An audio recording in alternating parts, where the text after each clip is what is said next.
Olá, meus queridos.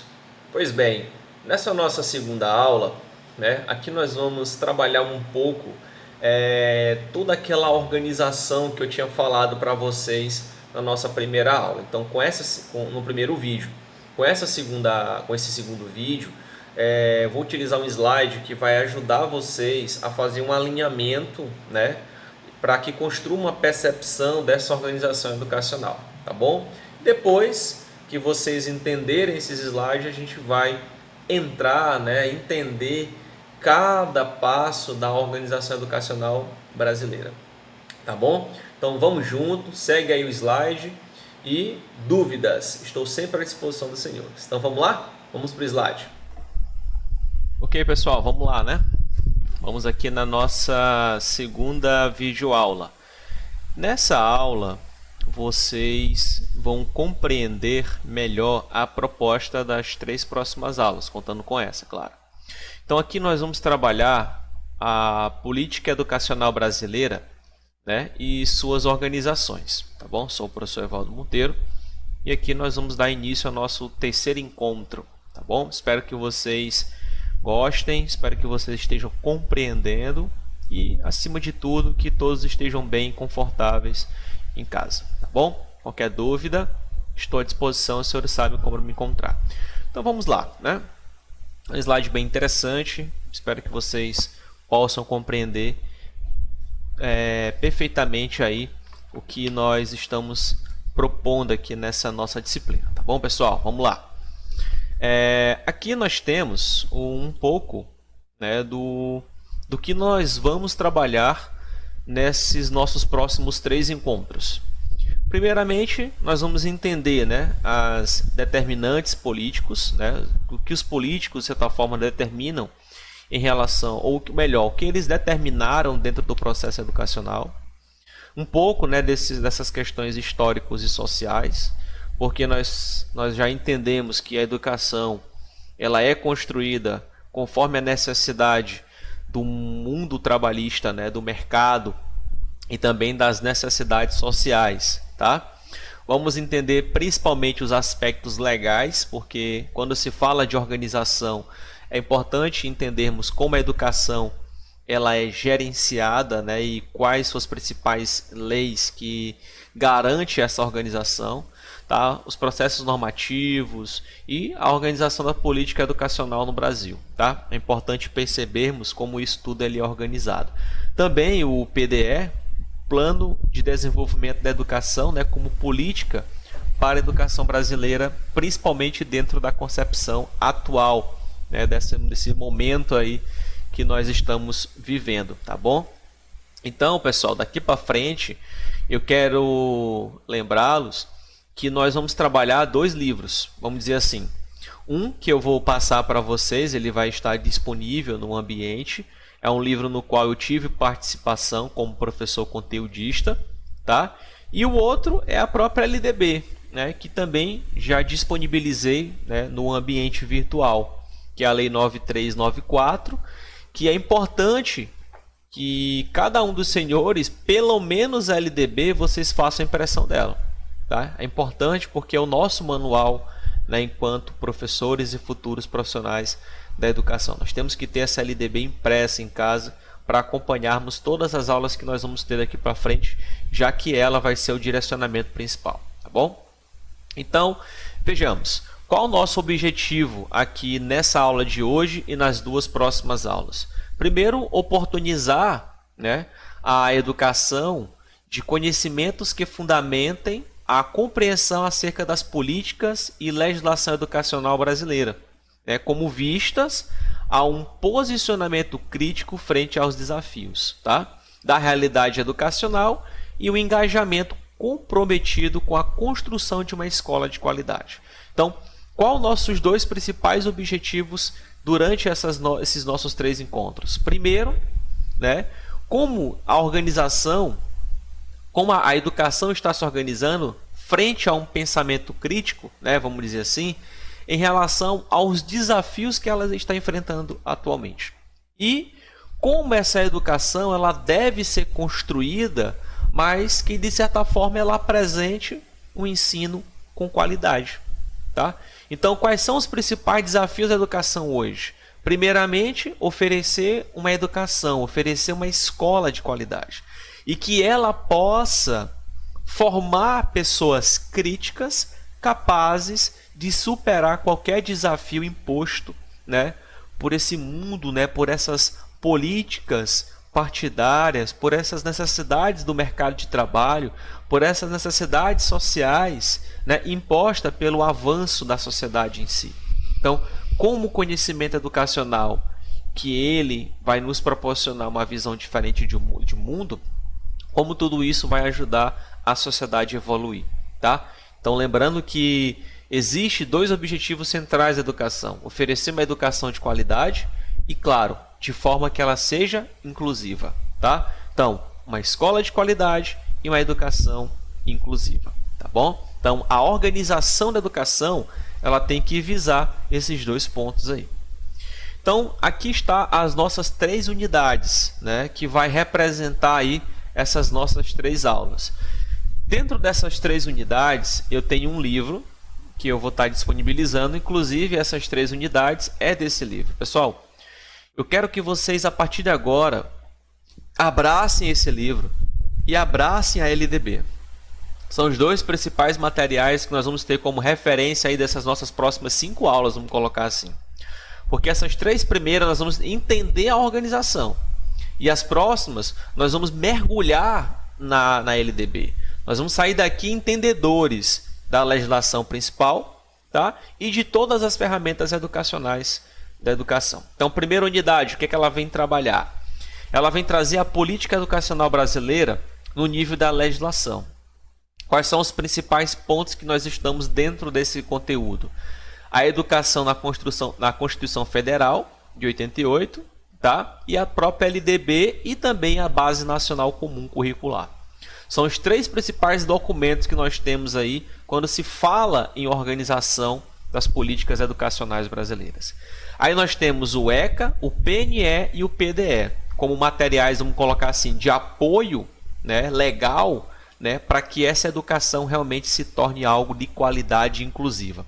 Então nós temos que, enquanto professores, ter conhecimento aprofundado da LDB, da Constituição Federal, da BNCC, do ECA, do Plano Nacional de Educação e do Plano de Desenvolvimento da Educação. Pessoal, para eu entender a organização da educação brasileira, eu tenho que entender esses documentos aí que eu estou mostrando para vocês. Segunda unidade, como é a organização política e administrativa da educação brasileira, como é que ela se organiza? Aí nós vamos entrar aqui, ó, o direito à educação e o dever de educar, tá? Isso vocês viram no meu primeiro vídeo que eu falei sobre o artigo 205 da Constituição Federal, que é dever do Estado, da família, em colaboração com a sociedade, oferecer uma educação de qualidade. O ECA vem dizer que é obrigação, enquanto estudante, enquanto criança e adolescente, eu cumprir com os meus deveres, né, de dar um retorno, né, com atividade, com conhecimento. Então, tudo isso está entrelaçado dentro da educação. A estrutura do sistema educacional brasileiro, vamos entender a estrutura, o que é educação básica, o que é ensino superior, é importante sabermos sobre isso daí, sobre os tipos de modalidade de educação brasileira, por exemplo, o EJA, educação de jovens e adultos, o ensino quilombola, o ensino indígena, a educação à distância, né? Educação profissional. Então a gente vai compreender aí a estrutura do ensino, tá? Um pouquinho novamente sobre gestão democrática e autonomia da escola básica pública. É importante sempre falarmos, sempre vamos estar falando sobre gestão democrática. E a terceira unidade, né, a organização didática da educação brasileira. Olha só, não se confundam. Na unidade 2, vamos trabalhar a estrutura do sistema educacional brasileiro, tá? Modalidades de ensino, tipos de ensino, como se organiza, né, essa realidade. Aqui nós vamos entender a organização didática, o que é educação básica, quais são as modalidades, quais são as formas de docentes e de outros profissionais de educação para a educação básica e a valorização do profissional da educação. Então aqui nós vamos praticamente nos aprofundarmos sobre a estrutura, a educação infantil, fundamental, médio, como eles se organizam, a partir de quantos anos a criança ela já é obrigada a ter que entrar no sistema educacional. Então, a gente vai entender isso conforme LDB, tá? Os níveis, né, de quantos anos para quantos anos a criança tem que passar na educação infantil, no fundamental e no médio, tá? Depois, entender as modalidades, educação de jovens e adultos, educação profissional, educação especial, educação à distância, tá? A formação de docente, né, a questão da formação continuada, como é que isso é exigido pela LDB e pelas outras normativas, a BNCC, as diretrizes curriculares também, né, como é que elas nos orientam em relação à formação continuada do professor, já que isso é garantido em lei, que o professor ele tem que estar sempre em processo de formação continuada, tá? E a valorização dos profissionais da educação, seja ela financeira, né, ou seja ela moral, étnica, né, que também a LDB vem garantir isso, tá bom? Então é isso que nós vamos trilhar daqui para frente, né, em relação aos nossos assuntos. E especialmente hoje nós vamos entender aí de forma geral, né, esses 3 conceitos aí da nossa educação, tá bom? Aí nas próximas aulas nós vamos nos aprofundarmos em cada item desse daí para depois entrarmos na LDB, tá bom? Então vamos com calma, vamos com tranquilidade. Vamos lá. Então, pessoal, na unidade 1, daqui para frente eu fiz um destaque, um resumão das 3 principais unidades que nós vamos trabalhar, tá bom? Então, segura aí, vamos junto para a gente poder entender o que é que cada unidade vem trabalhar, o que é que cada unidade vem propor, tá certo? Na primeira unidade estamos falando sobre a política educacional brasileira no nível da legislação.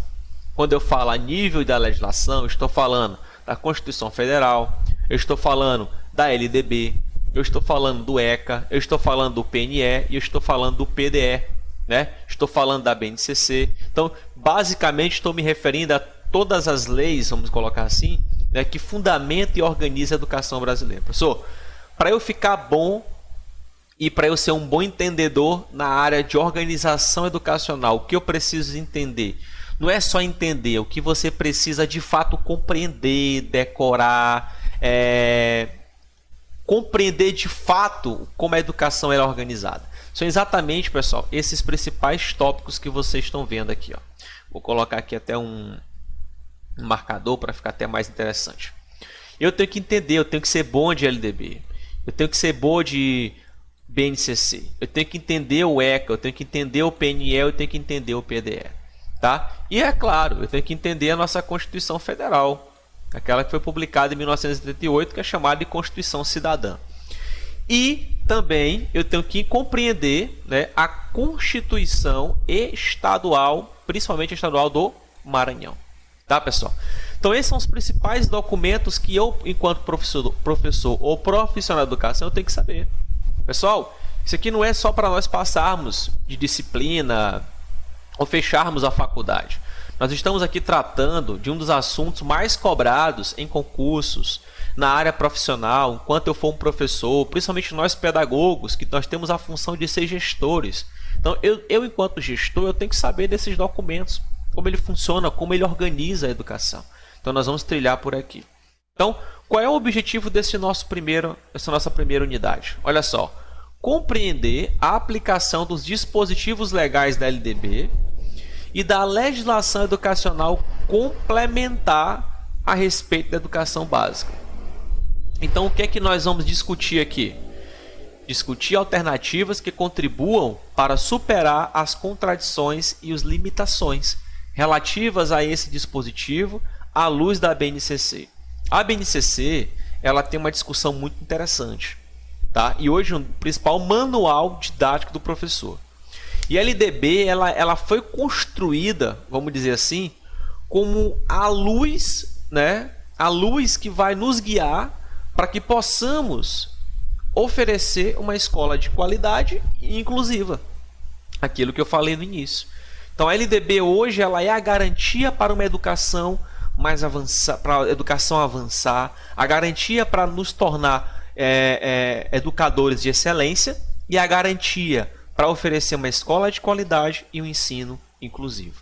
E a LDB, a BNCC, ela está fundamentada de acordo com a Constituição, de acordo com o ECA, PNE, PDE, e dentro da concepção de Maranhão, que é o nosso estado, lá na divisão da LDB, onde ela vem dizer que uma parte dela é definida para que possamos trabalhar a realidade e a cultura local, aí é onde entra a participação da Constituição estadual, né, do nosso estado, né?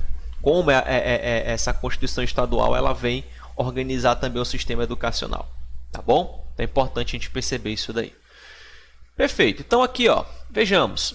Políticas públicas, né? O que se trata esse nome de políticas públicas? Do ponto de vista etimológico, significa participação do povo nas decisões da cidade, do território.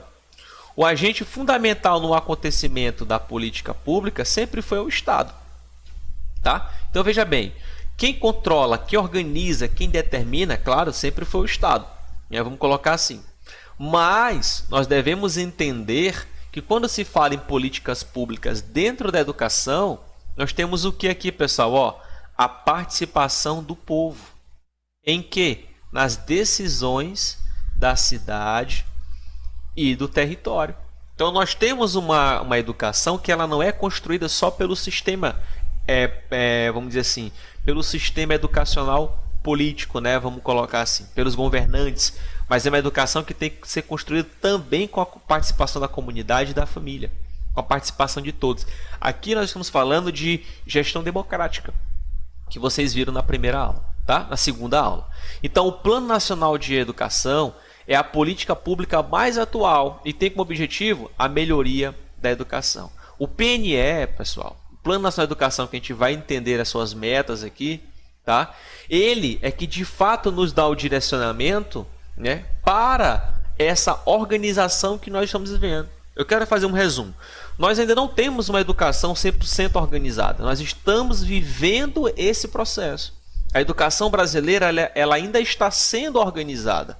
E o PNL traz as metas, né, para aquilo que nós devemos correr atrás para conseguirmos realmente terminar a organização da educação. Então, se alguém perguntar para vocês assim, a educação brasileira hoje, ela tem uma organização definida? Não. Ela ainda não tem uma educação definida, organização definida. Ela está vivendo isso. Ela está organizando ainda o seu sistema educacional. Então, nós estamos praticamente vivendo essa organização. E isso é um fator interessante dessa disciplina que a gente está estudando. Porque nós vamos viver essa construção, essa organização que o Plano Nacional de Educação, por exemplo, né, está visando, né, dentro de uma perspectiva aí, da educação. Como é que a educação brasileira ela vai se organizar? A pandemia ela nos trouxe novos desafios. Uma modalidade de ensino, que é a educação à distância, que hoje nós estamos vivendo ela dentro de todo o processo, né, que nós chamamos atualmente de ensino remoto, mediado pelas tecnologias. Então nós estamos vivendo isso daí. Então é uma forma que a educação brasileira também está pensando em incluir isso de forma obrigatória para que todas as escolas possam viver e respirar o ensino híbrido. O ensino presencial, mas também mediado pelo ensino tecnológico, pelo ensino à distância. Então daqui para frente, nós profissionais da educação vamos ter que viver tanto com a educação presencial como com a educação à distância. Então nós estamos vivendo a organização da educação. Tá? Então, políticas públicas educacionais. O que a gente vai compreender melhor de fato dentro disso? O que o governo faz ou deixa de fazer em educação? Políticas públicas educacionais diz respeito à educação escolar e a decisões do governo que incidem no ambiente escolar. Por exemplo, quais as determinações, as demandas do governo? Construção de prédios, contratação de profissionais, formação docente, valorização profissional, matriz curricular, gestão escolar, etc. Essas são as determinações, né, políticas públicas educacionais que o governo também tem que se preocupar e que a sociedade, a comunidade deve acompanhar, fiscalizar para ver como tudo isso está sendo trabalhado. Tá? Então eu trouxe aqui uma mensagem de Paulo Freire, que ele justamente vem tratar sobre isso. Que ele fala assim, ó, que minha presença de professor, que não pode passar despercebida dos alunos na classe e na escola, é uma presença em si política. Todos nós professores temos que ter uma presença política. Ah, eu odeio política. Calma, não fale esse nome enquanto professor. enquanto profissional da educação, porque nós temos que ter uma presença em si política. Isso significa ter uma presença de ordem, uma presença de organização, tá? Enquanto presença, não posso ser uma omissão, mas um sujeito de opções. Devo revelar aos alunos a minha capacidade de analisar, de comparar, de avaliar, de decidir, de optar e de romper. Então, eu, enquanto professor, enquanto profissional da educação, eu tenho que ter uma presença política dentro dessas concepções que Paulo Freire coloca. Eu tenho que ter a minha participação e mostrar para o meu aluno que eu tenho capacidade de analisar as situações que estamos vivendo, de comparar com o passado e prever, quem sabe, um futuro, de avaliar o que nós estamos vivendo atualmente, tá? De promover decisões se estivermos enfrentando um desafio, optar e romper barreiras que vêm nos bloquear. Então, eu sou basicamente o responsável pela construção da base da sociedade. Então, eu sou um profissional da educação. Eu não posso me limitar e me esconder, vamos colocar assim, atrás de um sistema no qual eu sou a mola principal para que realmente as coisas aconteçam, tá certo? Então, pessoal, aqui eu deixo esses 5 materiais, vamos colocar assim, que são documentos institucionais que todo professor, todo profissional da educação tem que ter eles em casa impresso. A LDB, a BNCC, o Estatuto da Criança e Adolescente, o Plano Nacional de Educação, o Plano de Desenvolvimento da Educação e, claro, a diretriz do Estado do Maranhão. Eu não estou pedindo não, pessoal, e nem estou mandando. Isso aqui é uma necessidade, enquanto pedagogos, professores e profissionais da educação, nós temos que ter isso aqui em casa. E não é só ter para admirá-los, é ter e estudá-los, colocar isso na nossa cabeça, tá? Porque quem vai fazer concurso, quem vai ser um profissional de educação, quem vai ser um gestor, quem vai ser um coordenador, um supervisor, tem que saber disso daqui tudinho. Ah, professor, você é muito exigente, você cobra muito. Eu cobro porque o sistema que está me cobrando, o sistema que vai nos cobrar, tá? E vocês vão sair daqui como profissionais de qualidade porque o sistema vai cobrar isso de vocês. Entendeu? Então não é algo que eu tenho apenas que admirar, é algo que eu tenho que encarar e estudar. Essa é a realidade. Então, aqui eu coloquei o Plano Nacional de Educação, as metas, tá? E eu destaquei aqui as 10 principais metas do Plano Nacional de Educação. Evaldo, o que é o Plano Nacional de Educação? O Plano Nacional de Educação, ele nos propõe metas, tá? Que nós devemos seguir, né, para se poder compreender melhor essa educação nacional, tá? E eu vou resumir para vocês como o PNE, né, como ele estipulou, quais são as principais metas que ele vem colocar para a gente, tá? Depois, é claro que a gente vai falar um pouco mais sobre o que é o Plano Nacional de Educação. Aqui eu quero mais mostrar para vocês quais são as principais metas que nós temos dentro da educação para promover uma educação de qualidade, tá bom? Então vejamos. Destaquei aqui 10 metas, tá? Primeira meta, qual é o Plano Nacional de Educação? O que ele vem nos mostrar? O que ele quer, na verdade? Primeiramente, erradicação do analfabetismo, tá? Daqui nós temos que, basicamente, dentro desse processo de organização, diminuir, acabar com o analfabetismo no Brasil. Né? Pessoas que são... Como é que eu posso dizer que uma pessoa é analfabeta? Quando ela não sabe ler nem escrever. E, principalmente, dentro dessa nova concepção atual de educação, uma pessoa que não tem uma visão crítica do processo. Uma pessoa que não sabe, vamos dizer assim, compreender o mundo que está vivendo. Então, alfabetizar alguém é ensinar ele a ler, a escrever, mas também conseguir ter um pensamento crítico do mundo que ele está vivendo. Tá? Segundo, universalização do atendimento escolar. Todos possam realmente ter acesso à escola, que todos possam ter acesso à educação.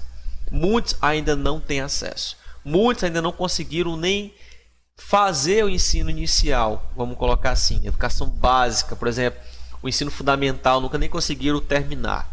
às vezes por falta de acesso, às vezes porque o mercado de trabalho tem que contribuir ajudando a família, tá? Então a educação ele tem esse desafio de promover essa inclusão de todos. Universalização é a inclusão de todos dentro do processo. A superação das desigualdades educacionais, principalmente, pessoal, dentro daquele nivelamento, né, de idade e série, vamos colocar assim. Tipo, aonde todos possam estar com a idade certa dentro da educação. Tipo, eu começo ali a estudar com os meus 3 anos de idade, tá? 3, 4, 5, aí já entro no primeiro ano com os 6 anos, e aí eu tenho que colocar todo mundo na idade certa. O Brasil ele ainda tem uma desigualdade educacional muito grande, de pessoas, por exemplo, que está com 20 anos de idade, que ainda está no nono ano, no primeiro ano do ensino médio. Então nós temos que acabar isso. Então o PNL vem nivelar, né, esses procedimentos aí. Melhoria da qualidade do ensino, claro que é um dos principais objetivos não só do PNE, mas da educação como um todo, oferecer uma escola com qualidade. A formação para o trabalho, a educação desde a primeira LDB, principalmente a segunda LDB que vocês viram na aula passada, ela tem como propósito preparar pessoas para o mercado de trabalho. A segunda LDB, né, que foi criada no próprio governo da ditadura militar, né, o governo militar, tinha como propósito preparar profissionais para o mercado de trabalho. Uma diferença entre a segunda e a terceira LDB, essa que é a nossa, é que a nossa, além de ter um objetivo de preparar a pessoa para o mercado de trabalho, ela também tem um propósito de preparar essa pessoa intelectualmente, né, para o campo da pesquisa, para o campo da construção científica, vamos colocar assim. Então, é o que diferencia um pouco ela da segunda LDB. Promoção da sustentabilidade socioambiental, né, trabalhar a sustentabilidade, o desenvolvimento socioambiental, né, dentro da cultura social, a promoção humanística, né, científica e tecnológica do país, preparar pessoas que têm a capacidade de avançar cientificamente, tecnologicamente, né? Por exemplo, o ensino da robótica hoje é muito presente dentro do ensino, mas ainda não é para todos, tá? Mas é uma forma, né, de mostrar essa educação mais científica, mais tecnológica, né? O desenvolvimento da ciência, vamos colocar assim. Na meta 8, ele vem colocar que estabelecimentos de meta de aplicação de recursos públicos na educação como promoção do produto interno bruto, tipo o PIB, né? Fazer com que as pessoas possam ser mais competentes em poder avançar o Brasil em termos trabalhistas, mas que possa fortalecer a renda interna, o produto interno bruto, melhorias da economia brasileira. A valorização dos profissionais de educação, tá? Por exemplo, esse 9, essa meta 9, ela está interligada ao próprio Fundeb. O Fundeb é uma garantia da valorização profissional. Hoje nós temos um teto, nós temos nós